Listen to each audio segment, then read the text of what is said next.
Welcome to అక్షరమాల. ఈరోజు అక్షరమాలలో డిఎస్సికి సంబంధించి ఒక లేటెస్ట్ న్యూస్ అనేది ఆంధ్రజ్యోతిలో మెయిన్ ఎడిషన్లో రావటం జరిగింది.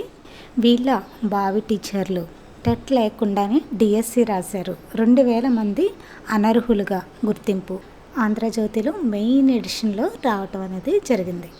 టెట్లో వచ్చిన మార్కులు తప్పుగా నమోదు చేసిన వారంటూ 35,000 మంది. టెట్ డేటాబేస్ ఆధారంగా వడపోత ఇంకా తేల్చాల్సిన వారు 9,000 మంది. క్షుణ్ణంగా పరిశీలిస్తున్న విద్యాశాఖ 2-3 రోజుల్లో తుది మార్కులు, వాటిపైన అభ్యంతరాలకు అవకాశం, పొరపాట్లకు తావు లేకుండా జాగ్రత్తలు. 80 మార్క్స్కి డిఎస్సి, 20 మార్క్స్ టెట్ వెయిటేజ్ ఉంటుంది. అందుకని టెట్ మార్క్స్ ఎంటర్ చేసేటప్పుడు జాగ్రత్తగా ఎంటర్ చేసుకోవాలి. చూడండి, టెట్ లేకుండానే డిఎస్సి రాశారు. రాసిన వాళ్ళు 2,000 మంది ఉన్నారంట. వాళ్ళని అనర్హులుగా గుర్తింపు. నెక్స్ట్ చూడండి, ఉపాధ్యాయ అర్హత పరీక్ష ఉంటేనే డిఎస్సిలో టీచర్ ఉద్యోగాలు వస్తాయి. టెట్ లేకుండా డిఎస్సిలో టాపర్గా నిలిచిన ప్రయోజనం ఉండదు.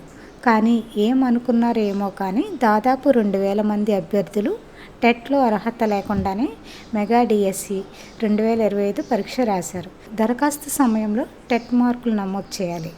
సర్టిఫికేట్ అప్లోడ్ చేయాల్సిన అవసరం లేదు.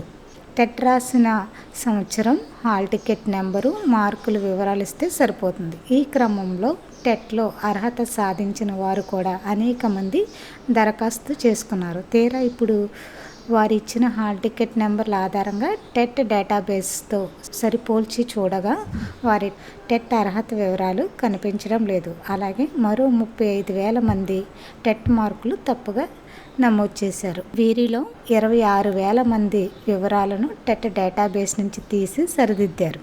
మొత్తం 35,000 మంది అంటే టెట్ మార్కులు అనేది తప్పుగా ఎంటర్ చేశారంట.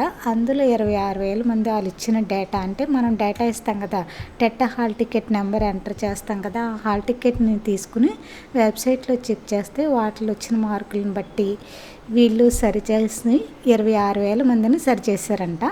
ఇంకా 9,000 మంది వివరాలు సరిపోలేదు. టెట్ అర్హత లేకుండా డిఎస్సి రాయటం, టెట్లో మార్కులు ఎక్కువగా చూపించడం వంటి చర్యలు చూసి అధికారులు విస్మయం వ్యక్తం చేశారు. చూడండి, దరఖాస్తులు ఎక్కువ మార్కులు చూపించినంత మాత్రాన దానినే ప్రామాణికంగా తీసుకోరు.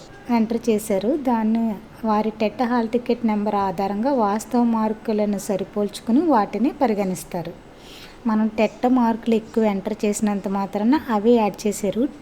ఇవన్నీ తెలిసిన వేల మంది అభ్యర్థులు ఎక్కువ మార్కులు వచ్చినట్లుగా చూపించుకోవడం గమనార్హం. మరికొందరు తక్కువ మార్కులు కూడా నమోదు చేసుకున్నారు.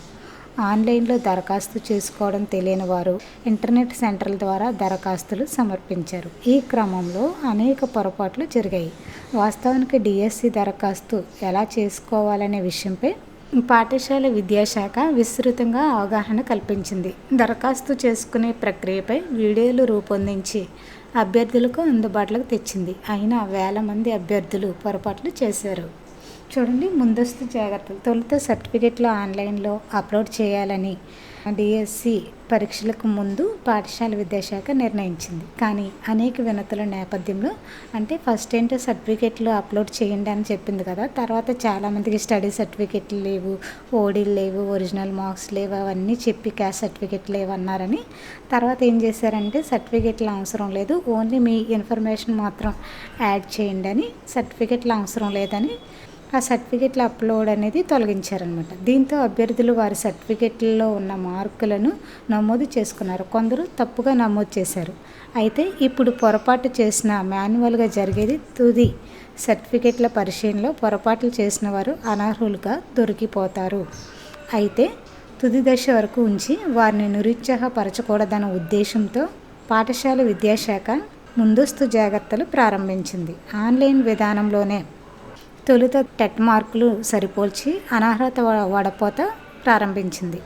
ఈ క్రమంలో అనేక మంది అనర్హులు బయటపడుతున్నారు. తుది కీపై కూడా చూడండి, డిఎస్సి ఫైనల్ కీపై అనేక అభ్యంతరాలు వస్తున్నాయి. వాటిని పరిశీలిస్తున్న విద్యాశాఖ అభ్యంతరాల్లో వాస్తవం ఉంటే మార్కులు కలపడం లేదా ఆ ప్రశ్నలు రద్దు చేయటం వంటి చర్యలు తీసుకుంటుంది.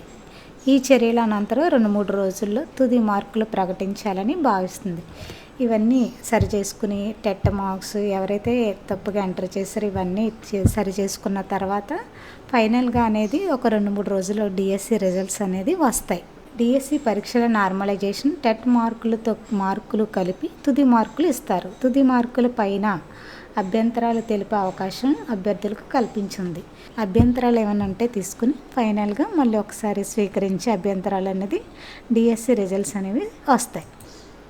ఒక్క మార్కు తేడా వచ్చినా ఉద్యోగం కోల్పోయే పరిస్థితి ఉన్నందున అభ్యర్థుల్లో అపోహలు కలగకుండా జాగ్రత్తలు తీసుకుంటున్నారు. ఆ తర్వాతే తుది ఫలితాలు ఇవ్వాలని పాఠశాల విద్యాశాఖ నిర్ణయించింది. అనంతరం షాప్ జాబితా ఆధారంగా క్రీడా కోట ఫలితాలు కూడా ఇవ్వనుంది.